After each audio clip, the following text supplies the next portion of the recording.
देखना, ये तो हम रोज ही करते हैं, है ना? पर क्या कभी सोचा है कि देखने के पीछे का विज्ञान क्या है? आज हम प्रकाश के उन नियमों को समझने वाले हैं जो हमें अदृश्य दुनिया दिखाते हैं।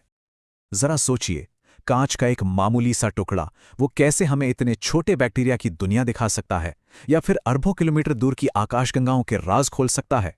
ये कोई जादू नहीं है, ये है प्रकाश को साधने का विज्ञान।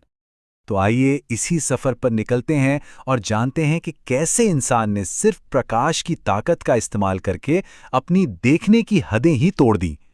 तो सबसे पहले ये समझते हैं कि प्रकाश आखिर है क्या। असल में ये जो पूरा इलेक्ट्रोमैग्नेटिक स्पेक्ट्रम है ना, प्रकाश उसका एक बहुत बहुत छोटा सा हिस्सा है।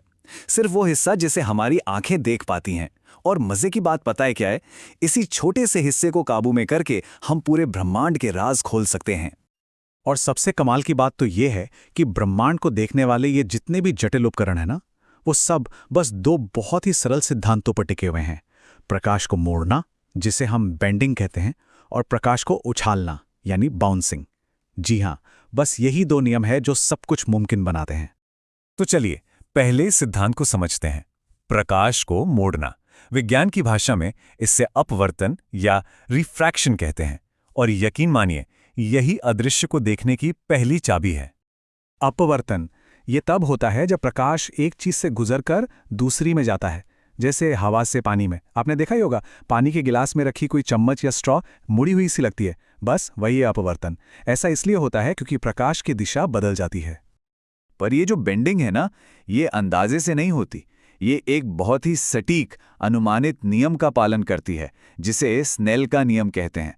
और क्योंकि ये इतना सटीक है, इसी की वजह से हम एकदम परफेक्ट लेंस और कैमरे डिजाइन कर पाते हैं। पर जरा सोचिए, क्या होगा अगर प्रकाश मुड़ते मुड़ते कांच से बाहर ही ना निकल पाए? क्या होगा अगर वो अंदर ही फंस जाए? ये एक बहुत ही खास और कह सकते हैं एक नाटकीय स्थिति को जन्म देता है।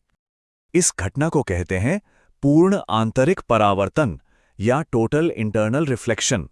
इसे ऐसे समझिए, एक क्रांतिक कोण होता है, एक खास कोण।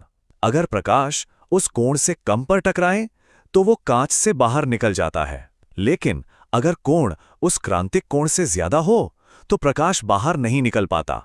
वो कांच के अंदर ही पूरी तरह से कैद होकर वापस लौट आता है, एक परफेक्ट आईने की तरह। और ये सिर्फ कोई किताबी सिद्धांत नहीं है, हमारे चारों ओर की टेक्नोलॉजी इसी पर चलती है। हाईटेक प्रिज्म से लेकर हमारे इंटरनेट को चलाने वाले super fast fibre optic cable तक, सब कुछ प्रकाश को कैद करने के इसी